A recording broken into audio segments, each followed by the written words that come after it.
بسم اللہ الرحمن الرحیم۔ پیارے ناظرین، السلام علیکم ورحمۃ اللہ وبرکاتہ۔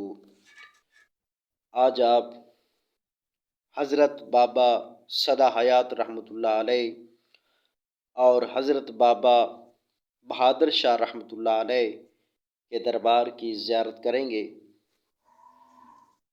آئیے زیارت بھی کرتے جائیے اور ساتھ میں موت اور قبر کا بیان ہے وہ بھی سنتے جائیے۔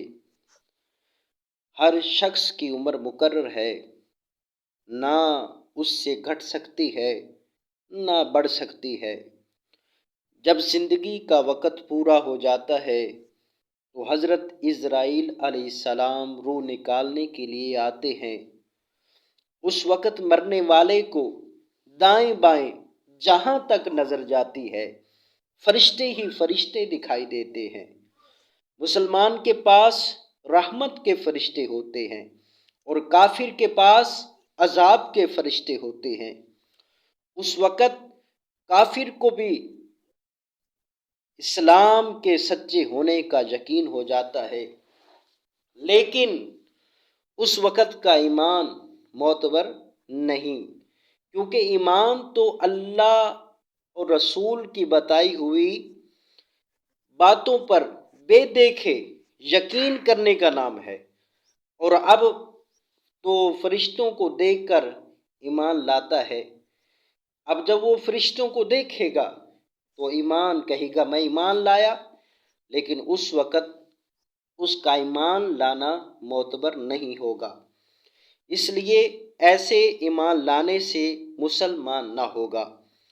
مسلمان کی روح آسانی سے نکالی جاتی ہے اور اس کو رحمت کے فرشتے عزت کے ساتھ لے جاتے ہیں، اور کافر کی روح بڑی سختی سے نکالی جاتی ہے اور اس کو عذاب کے فرشتے بڑی ذلت سے لے جاتے ہیں۔ مرنے کے بعد روح کسی دوسرے بدن میں جا کر پھر پیدا نہیں ہوتی، بلکہ قیامت آنے تک عالم برزخ میں رہتی ہے۔ برزخ کسے کہتے ہیں؟ برزخ دنیا اور آخرت کے درمیان ایک اور عالم ہے جس کو برزخ کہتے ہیں۔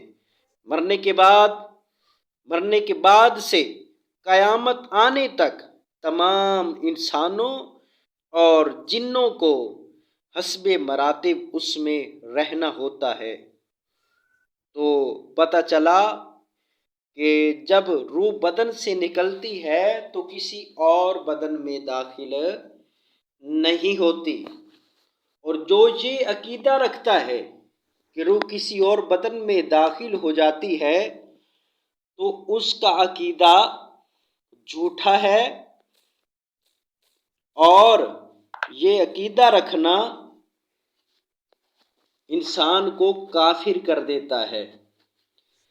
تو پیارے اسلام بھائیوں، ایمان و عمل کے اعتبار سے ہر ایک روح کے لیے الگ الگ جگہ مقرر ہے۔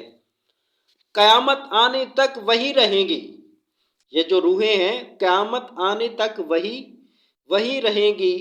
کسی کی جگہ عرش کے نیچے ہے، سبحان اللہ، اور کسی کی جگہ اعلیٰ علیین میں، اور کسی کی جگہ جو ہے زمزم شریف، اور کسی کی جگہ اس کی قبر پر ہے، اور کافروں کی روح قید رہتی ہے۔ کسی کی چاہا برہوت، اور کسی کی سجین میں، کسی کی اس کی مرگٹ یا قبر پر۔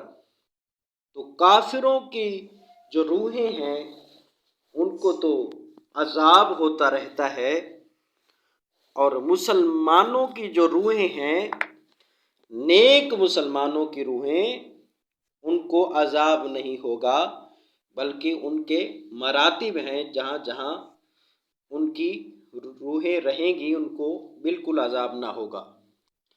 بہرحال روح مرتی یا مٹتی نہیں بلکہ باقی رہتی ہے، اور جس حال میں بھی ہو اور جہاں کہیں بھی ہو اپنے بدن سے ایک طرح کا لگاؤ رکھتی ہے۔ بدن کی تکلیف سے اسے بھی تکلیف ہوتی ہے، اور بدن کے آرام